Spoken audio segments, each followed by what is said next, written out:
morning. Good morning. It's Brian and Fearless back with another episode of Trial and Error. We're wrapping up our conversation that we started last week about basically, and the way I keep phrasing it, you guys keep saying it, different ways they're playing us, like the 10 red flag patterns of distraction and manipulation. And we're talking about from the multimedia standpoint, talking about how it is on social media, news media, and all this other stuff. And really having those conversations. So before we get into that stuff, let's talk at top of the show. If you're seeing this and you like what we're talking about and you're kind of vibing to what we're saying, go ahead and give us a follow, subscribe, like, whatever. If there's topics you want us to discuss on here, drop them in the chat and we'll have those conversations too. Fearless, why don't you tell them some things that you're working on outside of this that they can come get at you about? Right now, I mean, besides the coaching or whatever, I have decided. I was just talking to Brian to spend my next 10-year plan is to go back to school to become a therapist. So like that's what I'm working on at this present moment in time, and just kind of doing that. And then in the meantime, in between time, man, just still obviously doing my coaching work and whatever, and reading as much as I possibly can. So that's kind of my thing for right now. Yep. And Fearless was doing his best to try to encourage me to go back to school. I'm at a point where I'm just figuring out what approach. I'm probably going to go back and get a certification in cybersecurity. I may revisit the therapy side of things because that was my life before. A lot of my life was working directly with kids and families, and actually, I used to joke with people like my experience allowed me to be in a position where I was hiring and firing people that were working on their doctorates and stuff, which was true. Like that's what I was doing.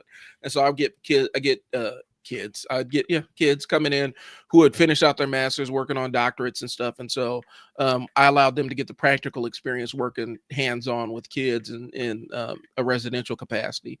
But what I got going on is I'm going to be launching here in the next couple of days. I'm actually recording some content about it when we get done. My content to cash machine.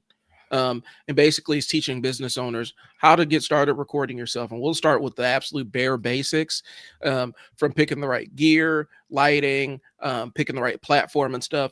And then we'll go all the way through to messaging and everything. And so that's something that I'm going to be launching. I'm going to be doing it in a community setting, but I'm also going to be taking some one-on-one clients for people that don't necessarily want to be in community with each other. I'd strongly advise the community side of it just because you can get feedback from multiple people, and you can almost beta test offers. And ideally, once we get big enough, I mean, some of your offers, you may even have community members that want to pick up on those offers. So you never know. So that's kind of what I'm working on. And so I'm recording a lot of content for the content to cash engine, just because I feel like business owners see the content creation thing from the lens of the way these influencers do it. And then that's not necessarily the way that you drive business. So that's what I got going on. Last week, I think we talked about the different ways they're playing you. So I think we ended on emergency language. And so maybe we'll start, like, I think we talked about emergency language. So I almost feel like let's start here and then let's just work all the way through. Okay. So when we talk about emergency language, we used to call it catastrophizing, right? Like where you take something that is really not a big deal, or it's something that's outside of anybody's control, but you want to make an issue to either distract people or inflame them. And so you wrap emergency language around it. The most recent one I can think of, and people aren't gonna like this. The word invasion comes to mind. The word invasion comes to mind. And so when I sit there, when you hear that word invasion, instantly you see, those others coming in to take what's yours, like pirates, like roving land pirates coming in. Really the invasion is, we got into the geopolitical side of things and destabilized a whole chunk of South America. and started playing the kingmaker game, where we're going to put puppets in different positions and further destabilize the region because we have interest down there. We have money interest down there. And so the invasion is just kind of a natural and logical consequence of us playing around and destabilizing people's governments. When you destabilize people's governments, what do you think happens to the people? Mhm. When you destabilize, like, we think our inflation is bad. Venezuela's inflation is so insane that even people that have money are looking at the exit, because the cost of living is inflated to the point where we're talking about 7-8 times what it used to be. Hmm. So, um, but the word invasion is useful because it inflames a very primal part of somebody's brain. We got to talk about that. Like, we got to talk about it. Like, these words touch on a very primal part of somebody's brain. Like, I have to protect. And then you ask them against what? And they're like, what do you mean against what? Well, the invasion's coming. Okay, so how does that affect you? So that's Right. an example of utilizing that kind of inflammatory language. We see it in more mundane things like, I'm a marketer. So when we put in those call to action, sometimes a marketer will absolutely say, hey, we have a limited supply of X, Y, and Z, when there is no limited supply of anything. I often warn junior marketers against that. Like, don't say that there's limited supply if there's really not, because people as bullshit detectors will sniff it out. But you see it in marketing all the time. Um, um, Black Friday is completely built on this premise. Black Friday is completely built on inflammatory danger kind of language. Like, you're going to miss out. You're playing on somebody's fear of missing out. Yeah. The crypto, and I'm a crypto guy. The crypto thing, that is built on FOMO. When you get on the more meme coin side of things, a lot of it is built on, I don't want to miss out on this thing. So, Fearless, where do you see this kind of emergency language coming out? So, did you ever hear about Iraqi dinars? No. Well, tell me So, about it. I may have heard about it. okay, so what year are we in? So about 13, actually been about 15 years ago, Iraq was destabilizing this and the other, and they were going to be reevaluating their dollar, Hmm. right? Oh, okay. And so what happened was is that a bunch of people just started buying Iraqi dinars, which Iraqi dinar is nothing more than just their dollar, their money. Okay. And you had millions of Americans buying Iraqi dinars. Now you have people from all over buying their dollars, right? So you get them, and as soon as it reevaluates, you can actually go in and exchange that money for real money. So if you had $10 or whatever in there, Iraqi dinar said that, well, this money is going to equate to $15 for every $10 that you put in. So that's, you know what I'm saying? It's going to give you a percentage on that. People are still buying Iraqi dinars today. And one of the things that, and I got caught up into that too because I didn't know. So I bought $100,000 worth of Iraqi dinar. I forgot exactly how much money I spent on it. But at the end of the day, you want to know what it was worth? What? Nothing. Yeah. It wasn't worth anything. And so I bought onto this premise that I understood, but I didn't understand. Because I met this random guy at Fuddruckers one day, and I was talking to him about Iraq and their money and this and the other. And he said, "Let me ask you a question, young man." He said, "Why do they need to reevaluate their money? Why do they need to restructure their money? Hmm. Nobody cares." And as soon as he said that, like, I don't, for some reason, this red light, this red flag started popping up in my head. Like, he's right. Why would anybody care? And still to this day, they're still talking about, oh my God, any minute. And that's how they would do it. They would be like, any minute now, any moment now, they're going to be doing this and the other. So they were basically riling up everybody to go buy more, go buy more, go buy more. And there was a couple people who lost their lives doing that because they were rushing to go get more Iraqi dinar, and Mhm. then ended up in car accidents and died. You know what I'm saying? Right. And again, they never evaluated their stuff.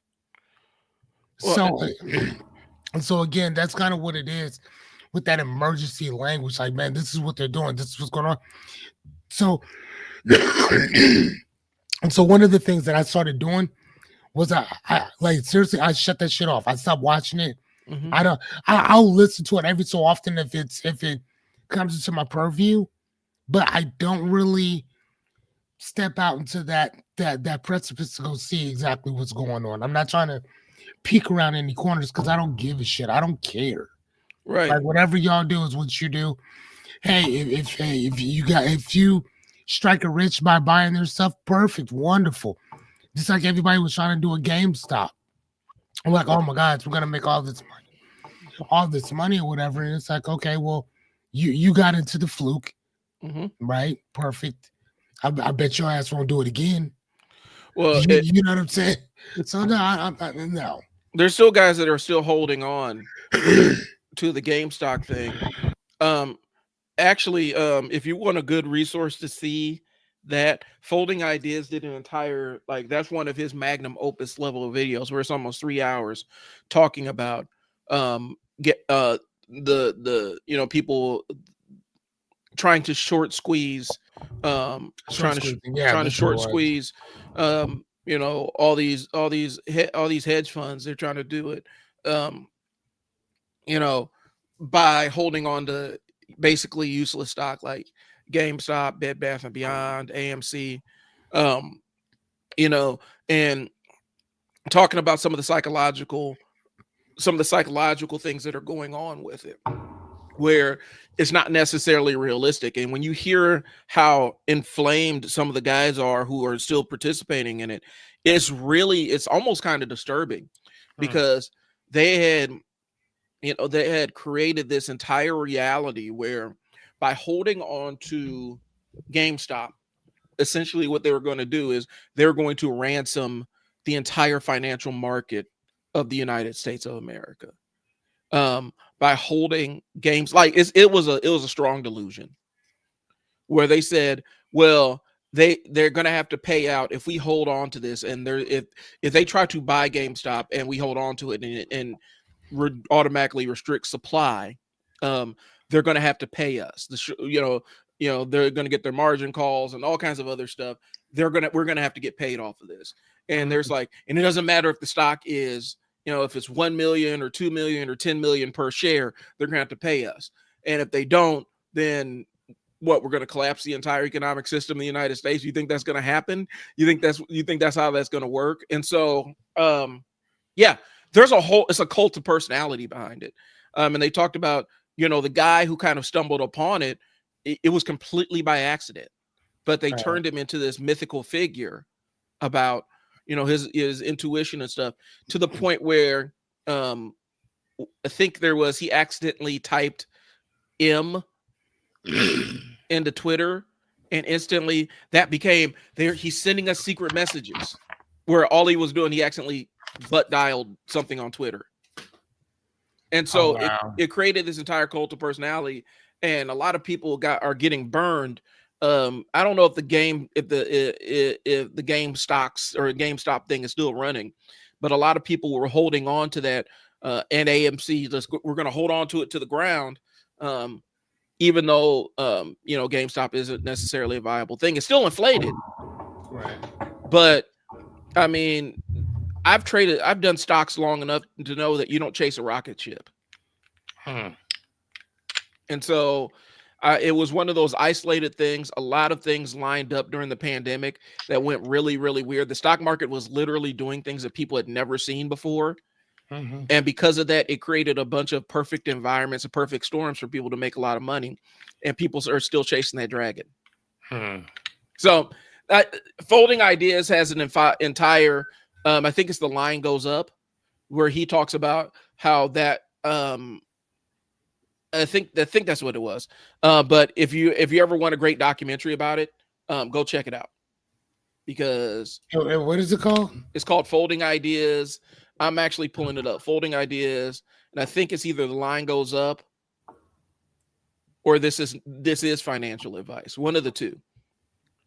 Because he's making fun of the idea that where people say this is not financial advice. And he's like, no, this is this is financial advice. And basically he talks about the economics of short selling. Yep, that's what it is. This is financial advice. He talks about the entire structure of short selling and a lot of the mind state stuff that the head the delusions that people are operating under. So I'm gonna drop it in the comments if people want to check it out. I recommend it. It's one of those that's going to be a multi-view thing. So you're gonna have to watch it. You're not gonna be able to sit down and watch this in one shot more times than not. Okay. So anyway, yep, that posted. So let's go ahead. Let me get back to my thing here. Okay, so one of the things I wanted to kind of talk about too, in this is, again, some of the language that people use or whatever, like we talked about before, the existentialism, the catastrophic, the threat to democracy, the left is horrible, the left is this, the right is that, this and the other or whatever. So, but again, like you said before, is that they're not really telling you anything. They're not really saying much of it. They keep saying they keep messing with this. They keep messing with this. Okay, well, what specifically are they doing to you directly, right? And as I said, there's this article I think that the Wall Street Journal had today. Let me see if I can find it, because I thought it was a really good article, actually. Let me see if I can. Excuse me, it was a Huffington Post. Mm-hmm. And they were talking about in the Huffington Post, they were talking about how I wanna make sure that I get this right. Therapists warn that this normalized Trump behavior is causing real world harm. And then the subtitle is, people often look up to the president, and in this case, that's clearly a problem. Mm-hmm. And again, what that does is, I think that it shows us that Obama made a person think, what can I strive to be? Mm-hmm. This is what's possible. This is what I can strive to be. George Bush made it seem like, and again, this is just from my purview, somebody else may feel differently, that if you got enough money, you can do this, you can do that, you can move the needle over here that was once over here. Okay. Mm-hmm. So he kind of made you feel like that dude's not the smartest guy at all. And he's president of the United States. I could do that too. The everyman. He's the everyman, right? And then you have somebody like Obama come in. It's like, well, maybe I can't do this. He spoke eloquently. He just kind of, there, kind of did his thing, this and the other, right? And then you have Biden, whatever. And again, it's like, dude, like, you're never too old to do anything, are you? You know what I'm saying? Like, and again, that ageism type thing, but I'm just saying. And then you have somebody like Trump who comes in, and it's kind of like, okay.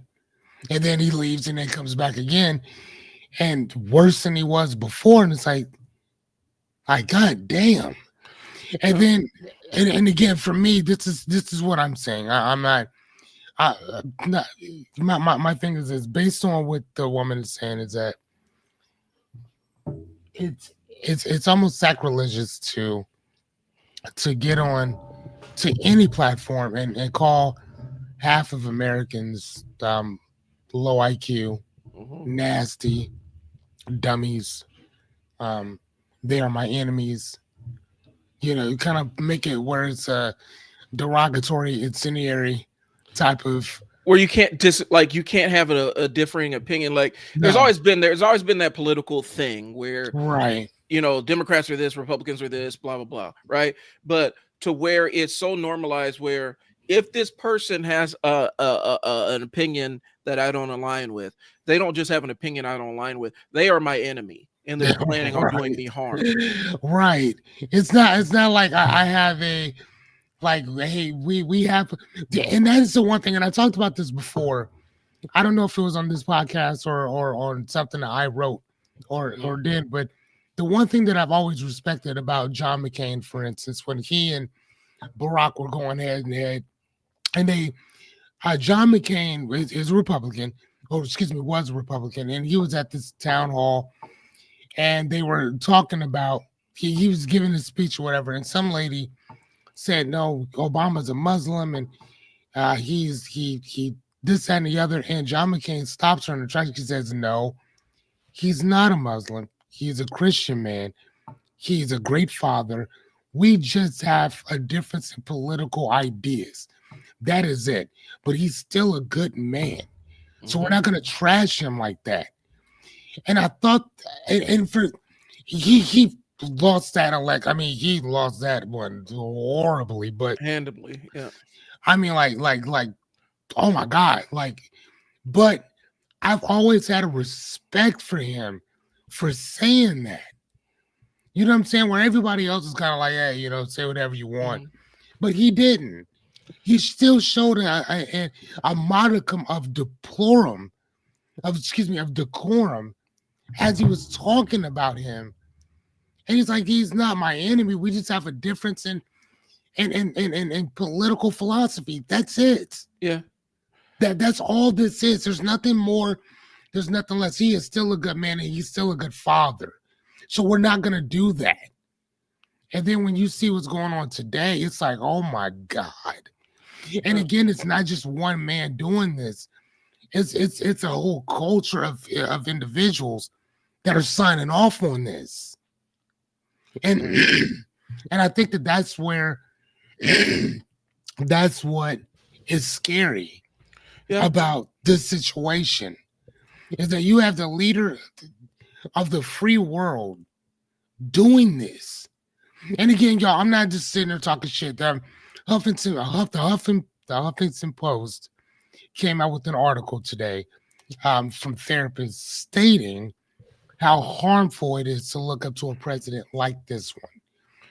Just in the discourse and just the nature of the person. Like, you don't have to like political figures. Like, you don't have to align yourself with political figures. But we're talking about the nature of a person. Would you trust this person to? Right. Would you trust this person to do right by you and your family if you knew them in real life? Right.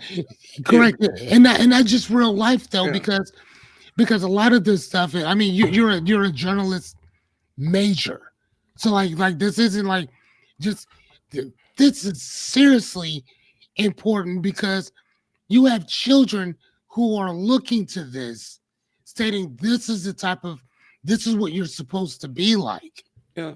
This is what you're supposed to be doing.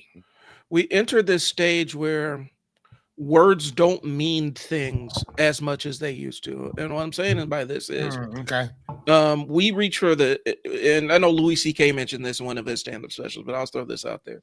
We go for the top shelf with words. Right. We always go for the top shelf of words. Yeah. And in the sense of, the idea, and this is kind of the example. We talk about fascism, right? And talk about what fascism is.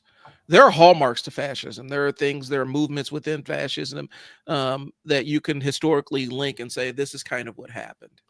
And this was kind of the thing that was the march to this country being a fascist country or not being a fascist country. What we're seeing is you're actually seeing legitimate state control propaganda stuff, like and agitprop kind of stuff. Like, you're actually really seeing these things in real life being executed. And so what happens is, since we're so used to saying fascism and stuff like that, and I know somebody's gonna jump on there, well, you could do the same with racism. That's a separate conversation, because there's a sociological definition of racism and then the rhetorical definition of racism.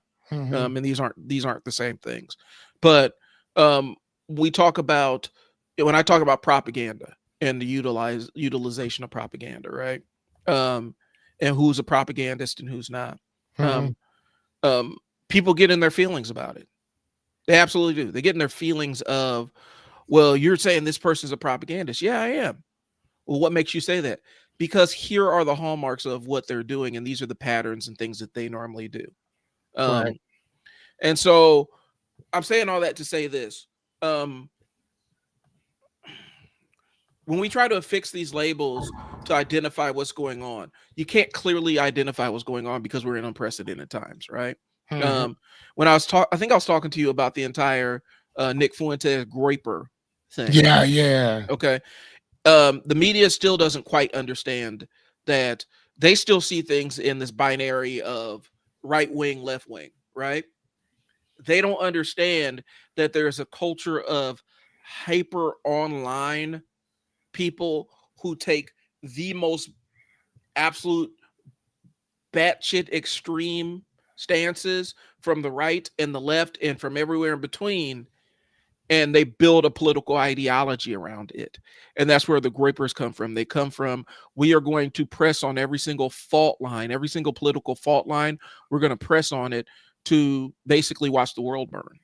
And that's Mm-hmm. kind of their philosophy. So it doesn't matter if the political ideology fault line is about race, doesn't mean it matter if it's homophobia, sexism, religion, whatever. If they can press on it and get people agitated, that's what they're going to do. That's their political ideology. It has no home on the political spectrum. Right. It's super individualized and super individuated, because what happens is it allows for ease of plausible deniability, because they can, a person can self-identify as a groper, and then they go off and do something do something horrible that brings a huge bad name to the entire their movement, and they can just say, well, they weren't truly part of our movement, Mm-hmm.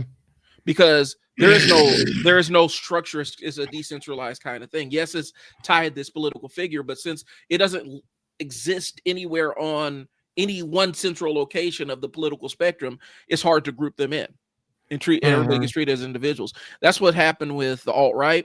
That's what happened, we're seeing with like neo-Nazi stuff like that, where they don't necessarily, they'll self-identify, but there's no group that identifies as that. Mm. It's just a name that becomes tied to this loose association and affiliation of people. Right. And so what we're seeing it play out now is the Antifa stuff, where like we're watching um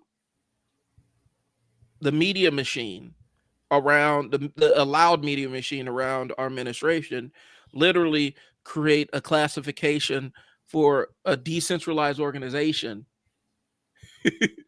and saying anybody that does X, Y, and Z is part. We're basically seeing McCarthyism again. This is what Mm. McCarthy did with the Red Scare. This time it's the Antifa scare, because Antifa is like the boogeyman, and people that don't know any better think that there's Antifa meetings and stuff like that. You have loosely affiliated anti-fascist movements that have always existed. One of the largest ones that and you'll know who I'm talking about when I say them. One of the largest anti-fascist movements that's ever existed, and one of the largest Antifa groups ever existed, was the U.S. military in World War II. Mm. That's what we're looking at right now. So basically, for those of you who may not necessarily understand what fascism is and this and the other, so it says in simpler terms, fascism is when a country trades freedom for order and unity. Yeah, Hold on. And obedience to one leader, usually at the great cost of human lives. Now, again, I kind of went off script on that, but it promises pride and power, but often delivers fear and oppression. And so, and here's some examples or whatever, which is really funny that they use considerably Caucasian individuals, Benito Mussolini, which is in Italy, um, Adolf Hitler, which is in Nazi Germany, mm-hmm. or whatever, and then Franco's Spain, but they don't say anything about King Leopold. No. They don't say nothing about him though. Again, so basically, what this is and what we're talking about, another fascism country that they didn't talk about was North Korea. Yep. Very, that is like that is like the antithesis of what fascism is. Like that whole entire country is a what did they call it? They call it a what is it? It's when you kidnap somebody. What is that? Oh, hostage state. It is a hostage state. It's not even a hostage state, it's a hostage country. Because nobody's coming to save them, like at all. Like not whatsoever. Well, and I I- want to touch on something you said because I want to point out a similarity. Go ahead. One of the things is, and what we're seeing is the complete and utter. Like we could say this person, and some people, okay, this show's about pissing people off. All right, so some people think that, well, this person called me a racist because I said racist things. And so they're labeling me and they're saying I'm evil and bad. No, we're just saying that you're a person who said racist things. That's it. Get your feelings out of it. Get your feelings out the street before they get hurt. Mm. But when we're talking about the labeling and the otherizing of people, we're talking about where the head of the country is saying those people over there are evil, bad, and wrong, and we must eradicate or get them under our boot. Otherwise, they're going to come and destroy us. Is palagenic ultranationalism, the idea that an entire country has to go through a process of cleansing and rebirth to restore its former glory and honor, right? Palingenesis is basically the idea of Genesis, be the rebirth, and nationalism is nationalism, right? Okay, And so what did you call that again? palagenic ultranationalism.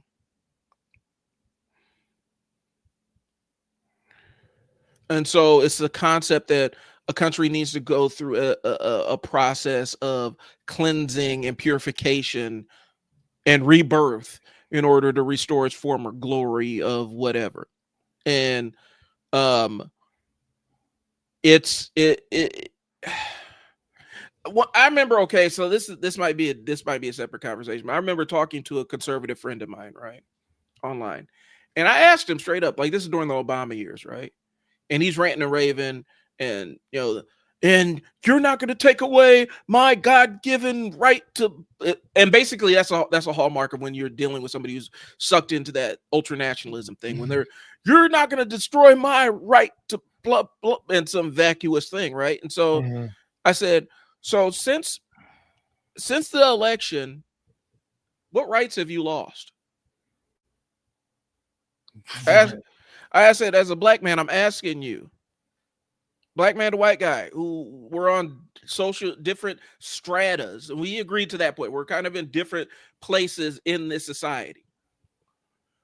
Name me one or two things that you have physically lost since the last election. This was during like 2012, 2013. So when Obama was in office. Yeah, when Obama's in office, give me something that he's removed that you don't have access to do anymore. Right. And I told him, I said, there's parts of this town that I can't drive in at specific times at night still without getting screwed with. And I said, that's a very real thing for me. I said, every 4 years, my humanity's on the ballot.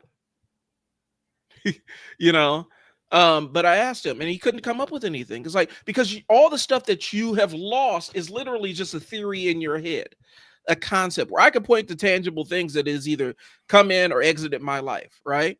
And so I was like, when you start with the danger of that palagenic ultranationalism is it disconnects, and it disconnects from tangible and attaches to emotional. Basically, it's like you lost your right to have a white president.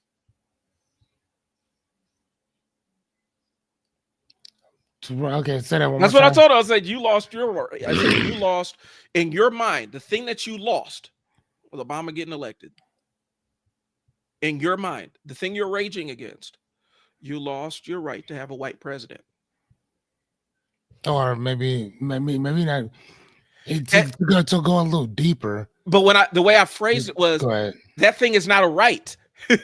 But in your mind, you've made this your right to determine the the the the the skin, the color of skin, or the race of your president up until this very point, Mhm. because there was only one option Right. And for a long time. so you lost your representation. You lost what you felt. You feel You know what I'm like saying? you Right. feel like it's impossible for this And person to represent you. and not only that though, but to take it a step further, to go a little deeper, what also happened was is that what we've done is, what certain individuals have done is, we have, what is that word when you take something and you humanistic, you make it like a person. Personify, You or yeah, but there's a certain word for it though. It's anyway, same thing we do with like a TV remote that walks around, that yeah, has two arms, two I legs. get what you're saying. Whatever. So there's a certain word for that or whatever. I'll But look it up while you're talking. so basically, what we've done is what certain individuals have done is they've taken, when we talk about the system itself, the system itself has been personified as being white. Hmm. You see what I'm saying? So when you say we take back my America, what America are you talking about? Like, I Yeah. was just listening to a gentleman who said that that that white people built this country from nothing. Yeah, they were slaves, but they didn't really do anything. Hmm. But they but he said, actually, he said they were there, but they didn't really do much. But it was my ancestors, it was the white guys who came here and built everything up. And I was just sitting there thinking, like, and you're at a college. I wonder what classes you're taking, right? Because even at your school, they're going to show you, like, no, that's not. If you look in any bit of history, hell, even if you go into elementary schools, they'll tell you who built this country up. Yeah. You know what I'm saying? So again, so you're trying to tell me that you are actually in college and they're not teaching you this, or you don't want to learn that, Or you're choosing to believe what you want to or believe. you're choosing to believe, which is what is that? What is that? Confirmational Information bias. bias, or whatever. Where you're only looking up the information that you want to see. I was just coaching a lady, and um a lot of my views are very left leaning.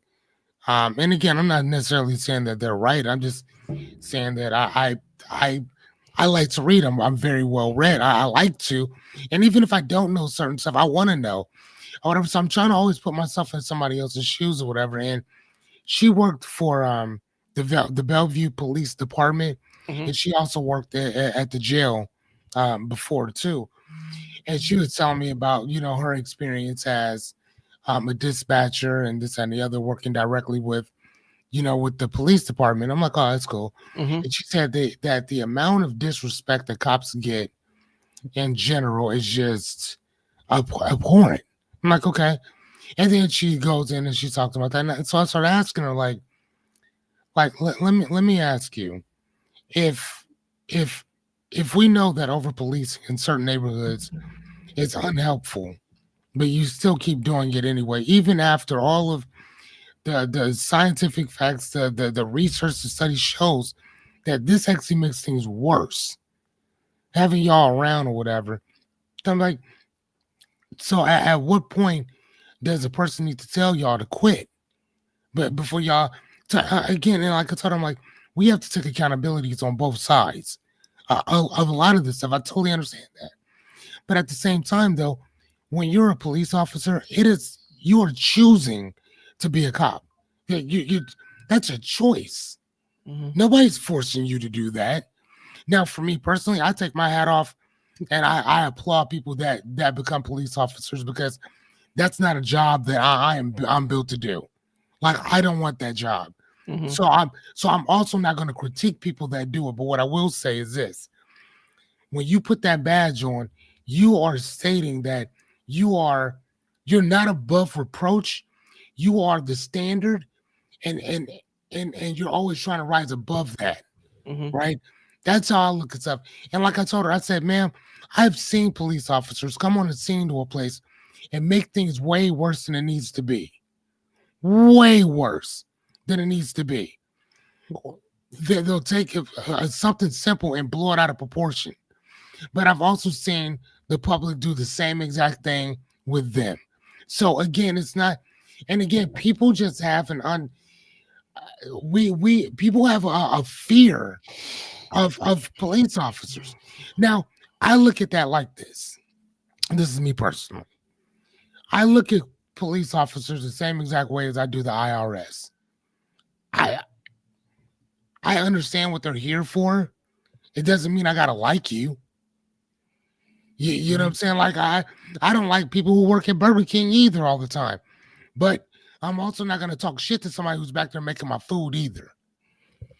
Well, You know what I'm saying? I was like, I'm not doing that. So like I told her, because we had gotten into it. It wasn't, and again, it was just a discussion. mhm. It wasn't an argument. It wasn't even a debate. She was saying some stuff. I said some stuff, but again, and I even showed her in my collection of books that not only do I have left leaning stuff, I also have right leaning stuff as well. You gotta know how everybody feels because otherwise, like I pride myself in trying to understand both sides of everything, Mhm.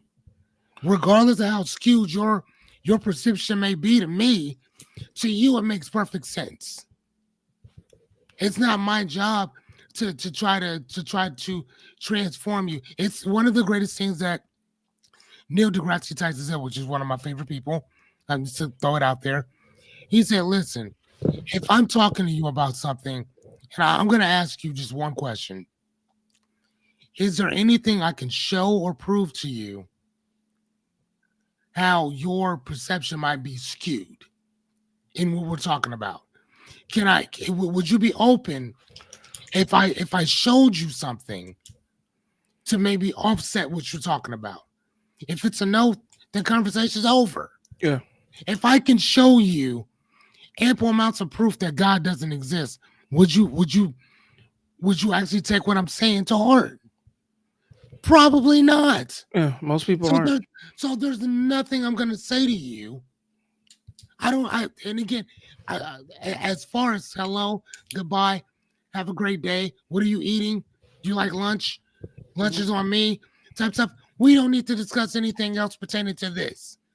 There's certain people I do not talk to about religion. There's certain people I do not talk Right. to about politics, and it's not because I don't want to hear your point. It's that you don't like questions. It's entrenched. It's like right. You're indoctrinated. Whereas I'm trying to educate you, you need indoctrination. And I don't want to indoctrinate. That's not what I do. And so to jump back a little bit to the point, and I think the bigger question is, um, one, all right, so we talk about over policing, right? And this is me jumping back way farther back in the conversation. Why is it, and this is a genuine question, and I don't expect people are going to answer this honestly. If we know the deleterious effects of over policing, and we know that that a lot of times when just by nature of having to fulfill certain quotas and things like that, a lot of times officers that don't have anything to do look for things to do. Right. And I like that. You say they don't got nothing to do, so they look for stuff to do. and typically that look for something to do means I'm going to cite this person, I'm going to manufacture a crime or manufacture some kind of thing that would not otherwise exist. It wouldn't otherwise be a crime if I was not were I not paying attention to this thing. Because realistically, when you go through the code of books, if you go through any of the codes or laws in your state, city, or township, literally everything you do is against the law at some point in time. Anything you do out in public is against the law at some point in time, depending on who you're interacting with. But if we know that over policing is a problem, and we know that when an officer doesn't have anything to do, they have to find something to do, otherwise they get disciplinary actions too. Do you think that when you have area community that's over police, do you think that you're going to see more of those kind of crimes, citations, you know? And then you need to ask, so if this is an ongoing thing and this has been happening for decades in a specific community, how long does somebody have to stand in your backyard after you let them know that they weren't necessarily welcome to stand back there, they didn't have any purpose back there? How long are you going to allow them to stand in your backyard before you start to get irritated? Yeah, I think you should. Where they're just kind of where it's just hall monitor stuff, where it's not. Say that one more time. Say that last sentence one more time, please. How long how long are you going to allow somebody to stand in your backyard just staring at you, supervising you, when they know that they're not necessarily welcome? How long before you start to get irritated? Because I was looking, and I'm thinking about specifically when they rolled the feds out in D.C., right? They had all those federal agents out in the streets in Washington, D.C., and bro was literally outside smoking a cigarette, and they started messing with him on his own porch, in his own curtilage. You know what I mean by that? In his own curtilage. He's standing within his house, essentially, because the front entryway is considered curtilage, and so you are still in your own property, standing on his porch smoking a cigarette and being accosted for standing there minding his own business. How long is a person supposed to endure that for this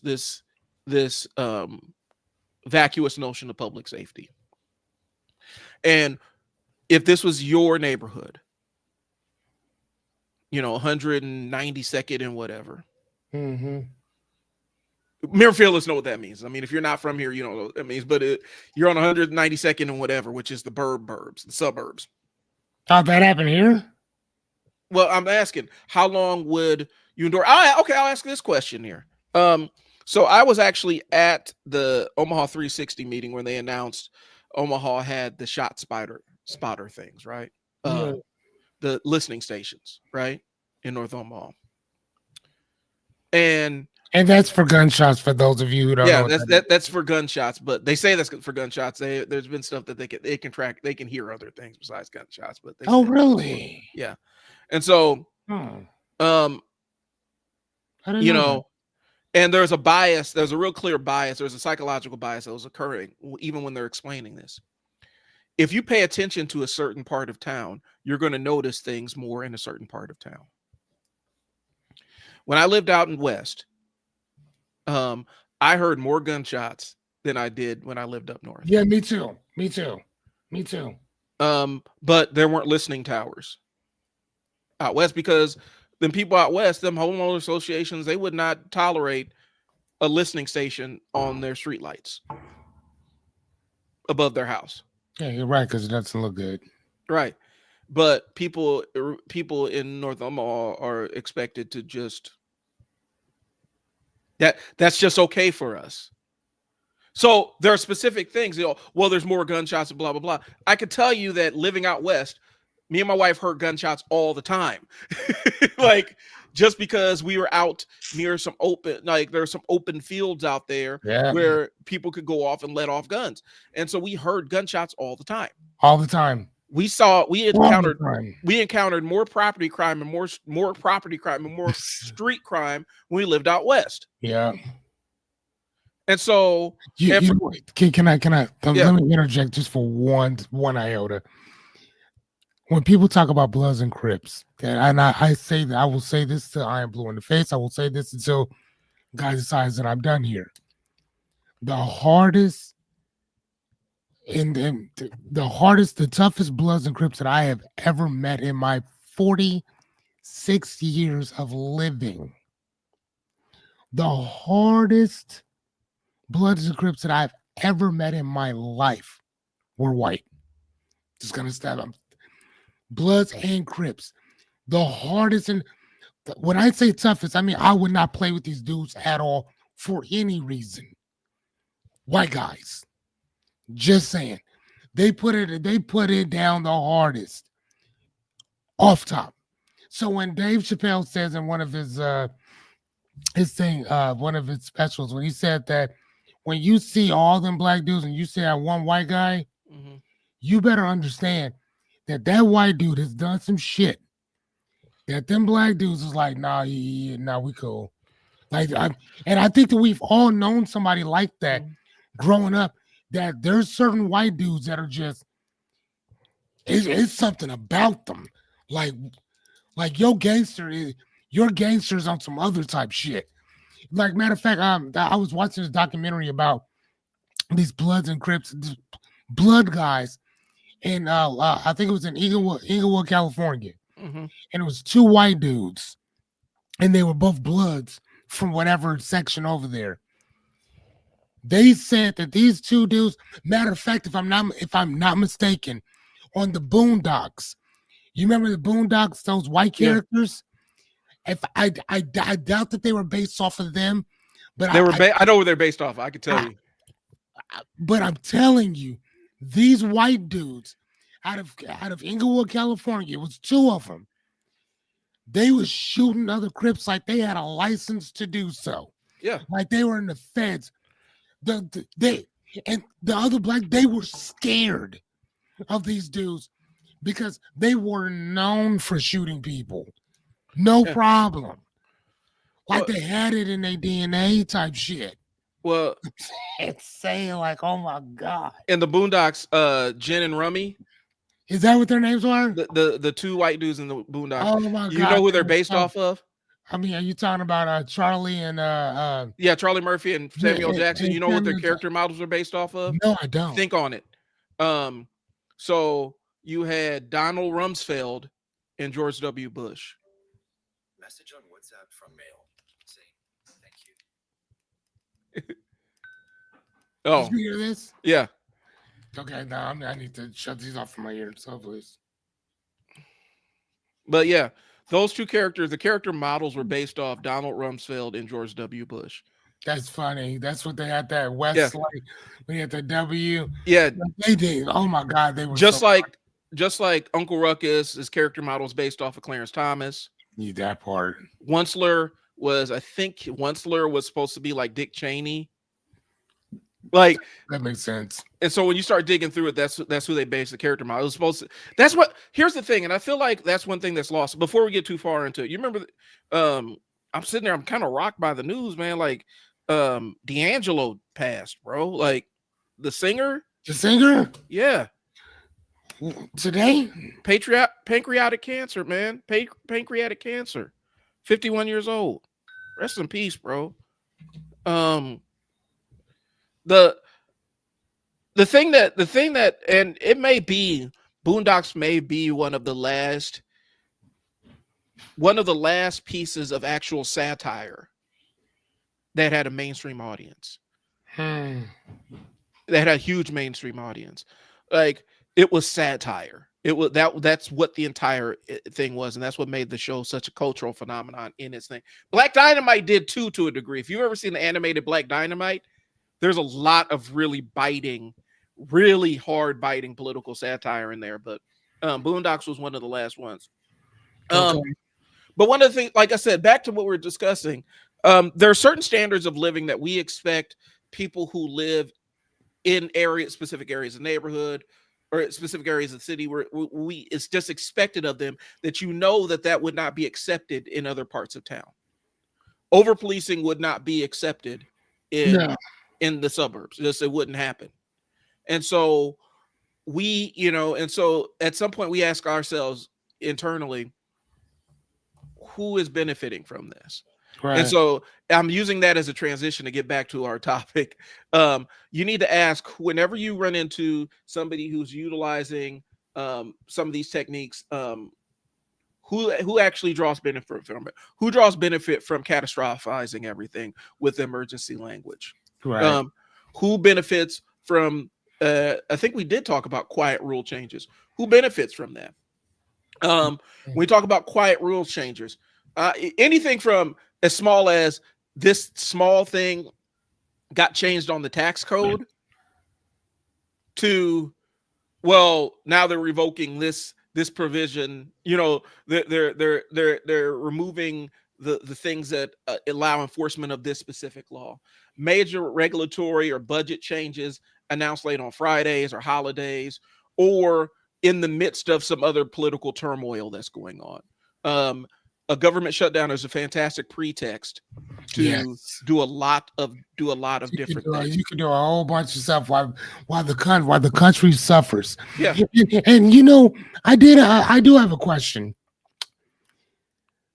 So because of the Second Amendment allows a person to bear arms, not necessarily against each other, but we're bearing it against a tyrannical government. Yeah.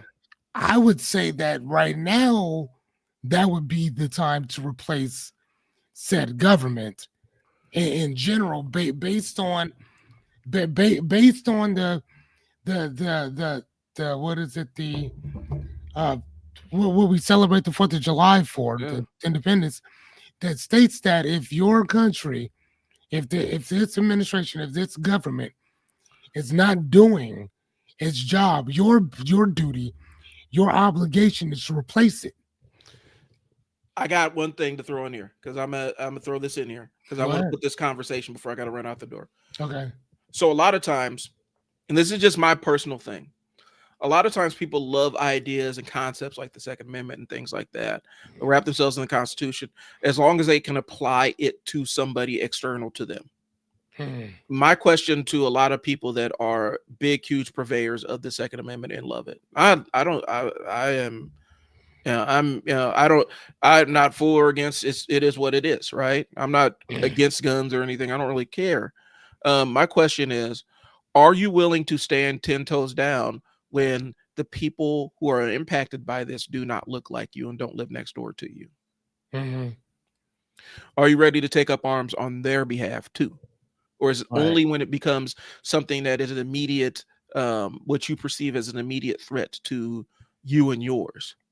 Because a lot of times the people you're going to be defending are people that do not agree with you. And if you're fine with them getting fed into the blender, then in my estimation, your embrace of these ideas is surface level. If you're not willing to like go, bang hard for the people that don't politically align with you, voted a different way than you did, then a lot of your stuff is on paper. That's like last week when I was talking about Ernie Chambers. Ernie Chambers fought for people who did not like him. Yeah. And that's why I've always respected him. That's integrity. People that did not like him or vocal critics of his, he would still, on the principle of the thing, would still fight if he felt like you were getting screwed over by the government. And a lot of times I feel like people's embrace of that Second Amendment is so tied to their politic as opposed to what they believe their fundamental rights are in this country, that they won't go out and raise arms to defend somebody who doesn't align with them politically. They won't they won't protect their right to free speech. They won't protect their right to bear arms. They won't protect their right to security and freedom of movement and unlawful detainment. They won't fight on behalf of that because they don't politically align with them. That's one of the issues. It's internal. It's internalized. It's a internalized thing. Either it applies to everybody or it applies to nobody. Right. The right to bear arms either applies to everybody or applies to nobody, right? The right to free speech, right for freedom of religion, freedom from a state-sponsored religion applies to everybody or applies to nobody. And if you're not willing to fight for this person who doesn't align with you, you're not really ready to fight for it. You're fighting for your self-interest. Right. And I would love people to just cop to that and say, I encountered one person who actually did that. And I encountered one person who actually did that online on Twitter, where he's like, I don't care about them. I care about me. I don't care what happens to y'all. I'm worried about how this impacts me. I'm not gonna lie to you. I mean, I don't. I'm okay with you saying that. Yeah, but because at least now I understand. Like where you, I get it. Yeah. I would rather you say that They'd be like, yeah, I'm here for everybody, but you're not. Right. And I think I think that that's kind of that's going to be the thing that kind of determines how robustly you believe in these concepts Right. that the country is founded on. How robustly do you believe in it? You know, um, I remember this is really weird. It was a really weird thing. So open carry, like you see those open Yes. carry videos all the time, right? Yeah. And every time, like, it was a brother who was open carrying, and he was getting harassed in an open carry state. Mm-hmm. And the sentiment there was, well, that's not. I'm pro gun, but that's not what open carry is for. Well, what's it for? Right. Or is it who's it for? Correct. It's not for him. It's not what, it's who. Why is it not for him, but it's okay for this person over here? Right. You know, why do you need to open carry into going into Subway to order your sandwich? Isn't that crazy? If one person, if it's okay for this person, it should be okay for this person, as long as they're legal to carry the thing, right? But it's not. It's a self-preservation thing. Hmm. So that's all I'm saying, bro. And so I feel like a lot of times when we have these kind of political conversations, people are really super aligned with what their narrow interest is. Mm-hmm. And it doesn't necessarily, how we used to say, the skills weren't generalized. It wasn't generalized to other situations or other people. It was Okay. only based on this individual's experience and how it affects them. I respect that more if you just say, yeah, it's just me being selfish, I don't really care, than to pretend like it's wrapped in some ethical, you know, God-given right to do whatever. Okay, so uphold the God. If it's a God-given right, then that means it applies to everybody here, according to your framework and use of the word God-given. Mm-hmm. It applies to everybody. Right. I mean, that's all I've thought about that too. In the regards of, like you just said, like, it's my God given right, dude. If here's the thing: if God gave you a mouth, then you can speak. Right. If God gave you legs, and you can walk. If He gave you hands and eyes, and you can use them. Those are things that are just they're not God given. They're just an ant wouldn't say God gave me the ability to excrete this particular smell so other ants can find me. Right. Biology did that. Now, I Right. mean, you could say that biology is a part of God, and this and the other. You're more than welcome to do that. But all I'm saying is that what are we talking about? Like, you have the right to do and say whatever you feel the need to.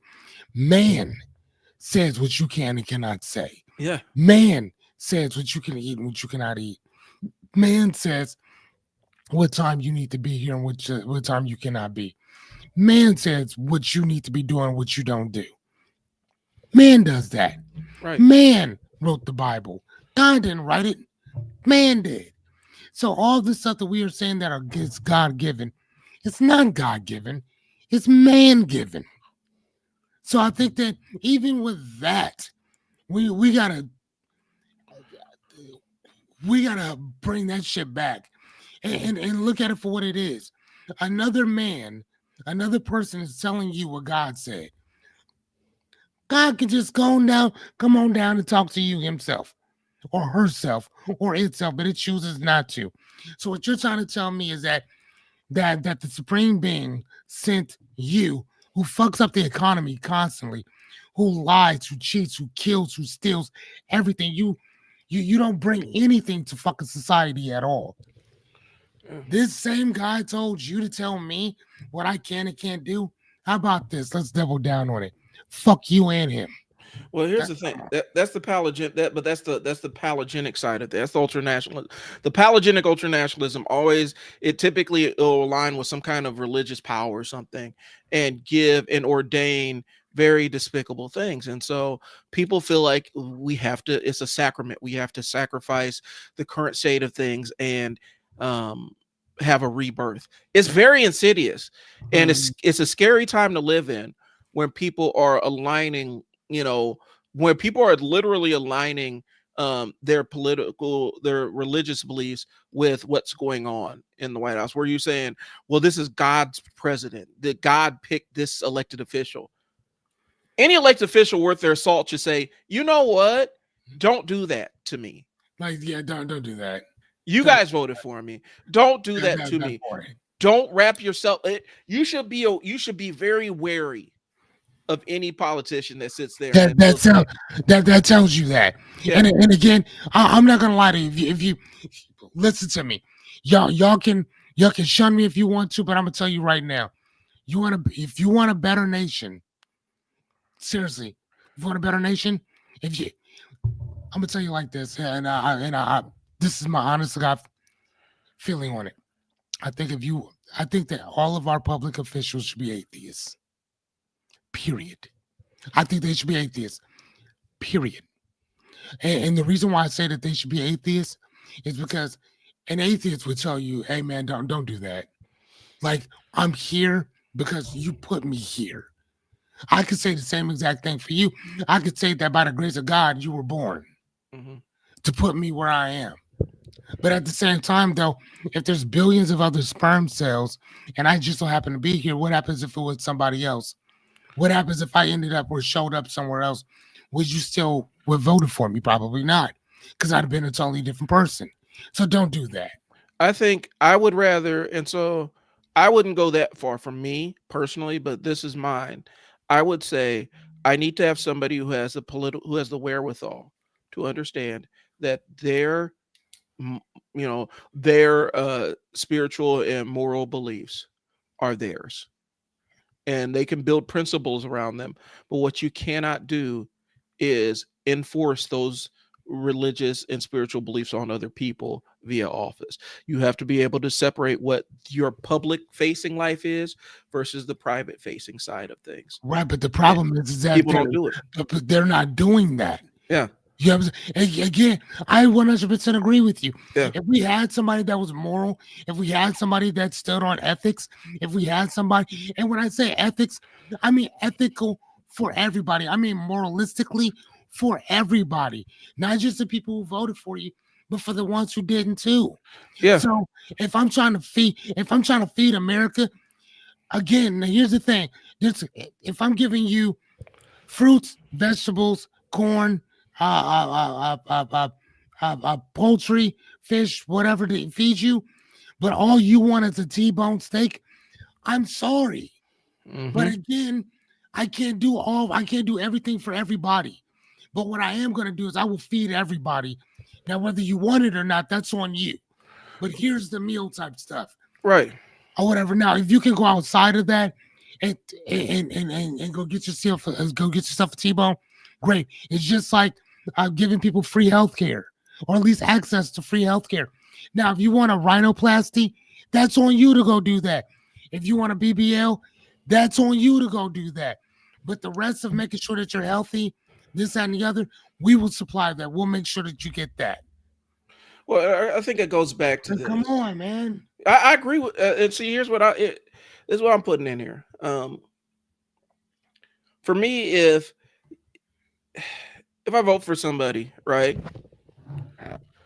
If we're talking about integrity and ethics and stuff, right? In politics, right? If you vote for somebody, you should expect that they're going to represent the people that didn't vote for them as well. Yes. In a respectful way. They don't necessarily have to legislate or, anything, but they need to respect them. And that's what we don't have right now. Even our local elected officials are doing the same damn thing. Some of the people I've actually seen out and about do the same thing as what's happening at the top, where the people that don't agree with us are demons and evil and of hell, and that's how they refer to us. And when you start utilizing that kind of language, because we need to understand the import of language. Dehumanizing language is meant for use dehumanizing language for a specific reason. In war zones, we talked about this a couple of weeks ago. In war zones, that's why you see a lot of slurs. Because when you refer to the people that you are killing as slurs, you don't see them as people. It's easy to compartmentalize Yeah, that yeah, side of yeah, it. yeah. So the objective is to dehumanize them. Yeah. And once you dehumanize something or someone, it's easy to do whatever you need to do to them because you don't see them as a person anymore. As soon as I see what is it, the demon rats, or they call Democrats demon rats, I instantly like, oh, this person's far beyond, Yeah. too far to reach, too far to interact. I'm not even going to waste my time interacting. And I've been doing a little bit more political stuff on my other social media channels, and so I'm conditioning myself not to engage with people that are obviously just screwing with you. They're just there to fight with you, and I'm not going to sway them, not going to convince them any way, shape, or form. Mhm. Let's do bipartisan silence when both parties, red and blue. Can I throw this in here real quick? One thing is, when we talk about political parties, I think people don't understand this, and this is just comes from the political nerd side of me thing. Mhm. We are in, depending on who you talk to, depending on what political scientist you're speaking with, we are either in the 6th or 7th U.S. party system. Could you Okay, elaborate? so there are different political eras in the United States, right? And so each one is kind of categorized by a party system. Okay. And so this is basically who the major parties are and what they align with. Okay. And we're about in the 6th or 7th iteration of this. Okay. The last one they said kind of ended in 2020. The 6th party system was known for Lee Atwater and the Southern Strategy to realign Dixiecrats in the South. Barry Goldwater, um, you know, the Reagan Democrats Strom Reagan. Thurman Yeah, type dudes. and Strom might have been, I think he was kind of a holdover from the 5th, but you know what I mean by that, where you had Reagan, the Reagan Revolution, the Republican Revolution, like it, and it basically ran more or less to anywhere between 2008 up till 2008, 2016, anywhere. It's not necessarily a clean thing. What I'm saying is we are in the 6th or 7th cycle of the different political party systems. So what that means is, and I've told people this, the label Democrat Republican is just a label. We need to talk about what their alignment is. Are they progressive? Or like what that means. Yeah, because I'm sorry to interrupt you. I was talking to Jessica, and Jessica was asking me like, what's the difference between she said, what's the difference? What? She said, what's the difference between between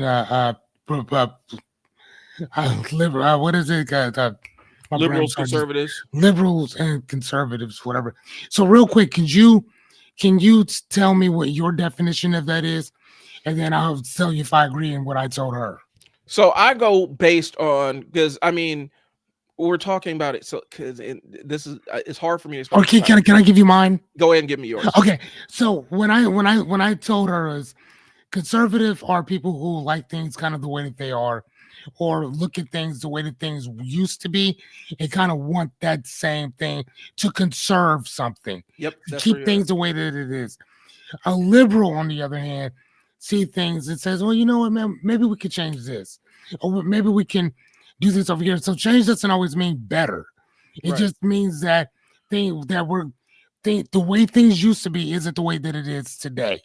So whether that's good, bad, and different, I don't know. Depends on the person that you ask. But liberating means to consistently wander out, Right. to look for maybe better, different ways of doing things, or ways of doing things that different from that differ from the status quo. So Right. that's what I told her. And so that's kind of follows where it follows. Ideally, the idealistic side of me likes to say that that's what necessarily was. The reality, realistic side says they're both sides of the same neoliberalism kind of coin, where a lot of it's based in free market capitalism and stuff like that. So I'm saying that to say this. Okay. The idea of a Republican or a Democrat is great on paper, right? But when we apply it to the framework of we're in the 6 or 7 party system. And if you don't believe me, go look it up, right? If you don't believe me 100%, I encourage you to go look it up. My interpretation of this is that label changes all the time because we used to have the Whig party, right? Like we have political movements that don't exist anymore. But the Democrat of 2016 is not the same Democrat of 1856. Not correct. No, not at all. It's not the same party. And the reason why it's not the same party is because every time we shift into a new political era, the definition of who's in what party changes. So yeah, the thing you hear a lot about black people, black people used to be Republican. Yeah, my grandma was a Republican up until civil rights era. Mm-hmm. And then the Republicans became conservative instead of liberal. Mm-hmm. And she changed alignment because that's normally what happens. And so when we talk about historically who's a Republican or Democrat, I don't think that's a great framework to discuss it. Where are they on the political spectrum? Are they progressive? Are they liberal? Are they conservative? Centrist? Where do they sit on that spectrum? And so you have to look at the parties through that frame, right? And so hopefully I'm not losing people with this. No. So the 7 party system is considered kind of the populist era, okay, where it's about the populist candidates saying the things that align that are public that the public aligns with, and it's really about a cult of personality kind of thing.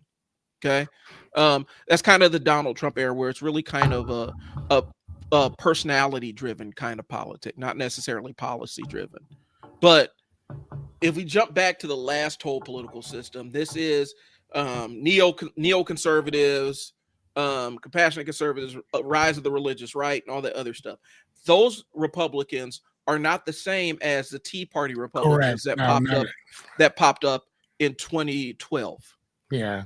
And the Tea Party Republicans share some DNA with the MAGA Republicans. Do you see where I'm going with this? It's just a label. It's a label that doesn't necessarily indicate a specific political alignment one way or the other. It's just whatever that current alignment is. Mm-hmm. And so right now, the Democrats' alignment is, in my estimation, is center, from where it used to be, is more center right than center left. Okay. But they just are the opposite of what they're basically considered the opposition to the Republicans. Like I said, the core values and what the party stands for changes every political cycle, every political system, it changes. And so the 80s era Republican is not even the Republican of today. And that's just how it sets up.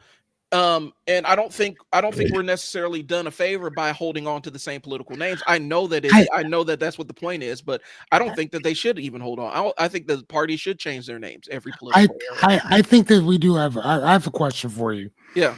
Do you think that it's hindering us for just having a 2-party system in general?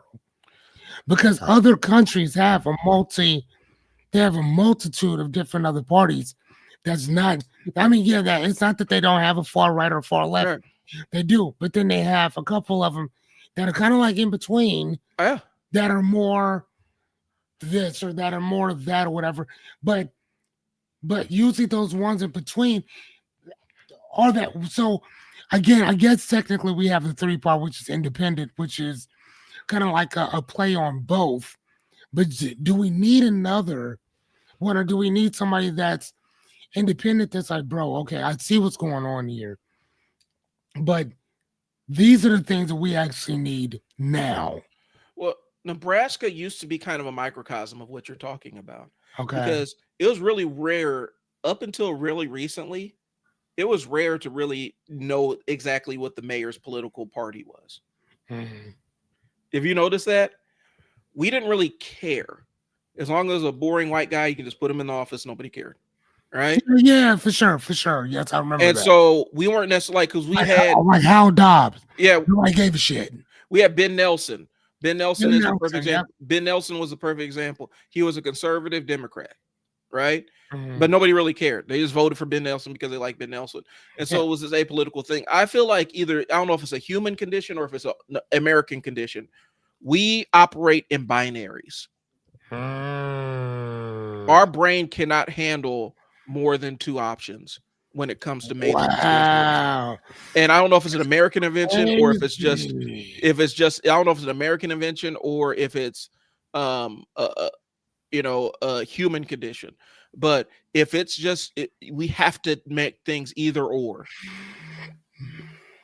And when you do that, you invite extremes on either side. Now, Oh, I'm okay. not saying each side in this political climate, I'm be honest with you, each side isn't extreme. One side is kind of what used to be on the fringes, edges of right wing, which is kind of mainstream now.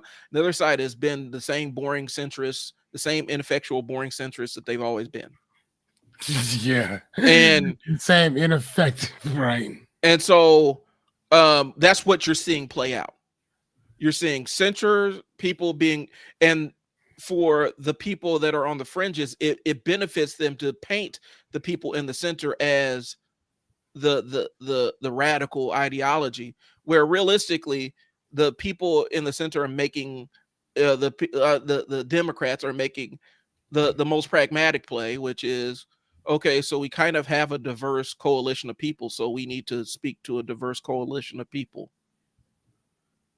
Well, that's radical. Well, no, it's not necessarily, because if you have a diverse coalition of people, you need to speak to a diverse coalition of people. Now, the problem where it gets problematic is what happens is this is where the racial dynamics come into play, because one thing that's happening in the Democratic Party is um, since they are a diverse party, you're decentering entrenched white Democrats, and they don't like that shit. Hmm. They don't like that shit at all. Now, now they're doing what? Interesting. What? So, all right. So what's happening is, this is just my take on it, guys. Y'all can argue with me. I don't, my take on it is what's happening within. You see, especially on the Dem side of the ticket, the Democratic side of the ticket, you're seeing them having to have a more diverse array of people within the party, right? Like LGBTQ is under there, but then you also have people of color, you have black people, you have all these other groups that are kind of in this Democratic under this tent, right? What's happening is you're starting to see the traditional Dem leadership, who's typically been white, they feel like they're being decentered. Where they aren't the ones making the decisions for the entire direction of the party anymore. That's what played out in the last election cycle, bro. Like you've read her book, you know what I'm saying? You know what her take on it was, where there was like this weird feud internally. Mhm. I mean, yeah, that's what she said. It was a decentering of the typical powers that be. Now, some of the powers that be are black. Jim Clyburn is black. He is the guy. He is the godfather of the Democratic Party in the South. You have to go through him. You got to get his stamp of approval. Just because he's done all the networking, all the coalition building, it's not a good thing. He's actually been huge in suppressing some of the more progressive candidates. He's been that person that's been that barrier. But So is he kind of like the Thomas Sowell of networking? I think he's more who was a pragmatic. Do you remember Boardwalk? You ever watched Boardwalk Empire? Of course. So he's kind of the Nucky Thompson of the political. Gotcha. Okay. He's So he got his hands on in everything. Yeah, and so, but Clyburn's black, and so people are like, well, Clyburn's black. Well, but he doesn't move as a typical black politician. He's about the power game and who holds the power and who gets to decide who. He's basically the kingmaker in the party right now. And what's happening is you're finding the younger, more progressive, more diverse Democrats are running into a very hard brick wall, with Okay. some of the older establishment ones who have been overwhelmingly white. And so they are having this reckoning within the party where basically saying, hey, you guys can't just speak over us and, go tell, because they've been in that position where they feel like they have to go tell the Dems have to go tell other white people where they got to stand up for us and do all this other stuff. You don't have to do that. The diverse members of the party can articulate and speak for themselves. They don't need you to stand up and speak over them. And so that's the internal fight that you're having right now. Like I said, it's interesting when you get into some of the psychology of how some of these parties work. But the problem is we use these broad brushstrokes. And so when you say, well, Black people were Republicans until they got tricked and lied to, basically you're saying Black people are easily manipulated. Black people are gullible. We don't know how to be pragmatic with our vote. When realistically, when you look at Black voters, we are typically the most pragmatic group of voters there are, because we're going to vote for people that we think have a chance of winning. I don't know if you remember this. It was hard for Obama to win over Black folks because our cynicism about this country was stepping in the way. We had to, there was a huge barrier that he had to prove to us that he could win. Black folks are a very pragmatic voting bloc. And so, especially when you get down south, because they're like, okay, we got to move in, we're already a minority of a minority. We got to move in accordance and vote for the person we think has the best chance at winning, not who we like. The last book that he wrote, his was way better. I'm just going. His book was way better than Kamala's, like in general. But he was also talking about what it was to be the president in general. But then there was a lot of stuff that he left out. Yeah, that I would have loved to know how he felt about certain things, whatever. But like his book was phenomenal. I'm not gonna lie. He's a learned guy, and he's also a prolific writer. Like, here's the thing, and this is the last thing I'm gonna say. I think a lot of times we reduce people that we disagree with to babbling idiots, right? And sometimes the people we disagree with are babbling idiots. A lot of times, though, the people that you disagree with just simply disagree with you. I watched a lot of people denigrate Obama's intelligence. And I know a lot of Black folks that don't really. A Harvard graduate. Yeah, I know a lot of Black folks that don't necessarily fuck with Obama. Like he's stupid. Like I know a lot of Black folks that don't necessarily fuck with Obama for their own reasons. I got my disagreements with him, but he wasn't a dumb guy. He was a learned individual. And Harvard, he had all these different things where you have to be a really intelligent person to even be in the room here. But I watched a lot of people say, well, he's idiot, he's stupid, he's dumb. No, he's not. You just don't agree with what he says. He's a learned guy. He's probably, when we run down academic qualifications, he's probably the most academically qualified person to sit in that desk ever. Right. Considering that, GW bombed his way through Yale and everything, right? And if it wasn't for his father, his ass would have been at a community college. Don't get it twisted. Yeah, Black people, we don't have that. If you see a Black person that graduated from Ivy League school, understand that we don't have that. A lot of times we don't have that pedigree and that benefit where our daddy's name is on a building or something. Where we could just bomb through every class and graduate with the C average. That's not what happens. So when you see a Black person or a brown person who's graduated from a high prestigious school, they earn that shit. Right. So yeah, go ahead. And so I saw a lot of people we're gonna say Obama's an idiot. We're gonna say Harris is an idiot. She's not an idiot. She's a yeah. And when we talk about DEI, here's the thing, man. Y'all gotta seriously. And again, that the biggest problem, the thing that I loved about that book, and again, that she talked about is there is a war on education. There is a war on fucking literacy. Yeah. Y'all, there's a war. Like, and you know who's winning? The motherfuckers who don't read anything. I was gonna say that, yo. So the people who don't read nothing. You're an autodidact just like I am, right? Yes, sir. We read a lot, we consume a lot, we're self-taught. The fastest way I know I'm dealing with somebody who it's gonna piss people off. The fastest way I know I'm dealing with somebody who's dumb is when they lead with, well, I may not be book smart, but I'm No, you're not. You're not either kind of smart, because street smart people don't sit around and talk about how street smart they are. No. People with No. common sense don't talk about how much common sense they have. So the fastest way to out yourself, in my opinion, as somebody who isn't a very intelligent person, is to come out and say, I may not be book smart, but you're not either. You're not either kind of smart. You're not book smart. You have no common sense, because people who have intelligence don't qualify it like that. Bro, I've done the entire gifted kid.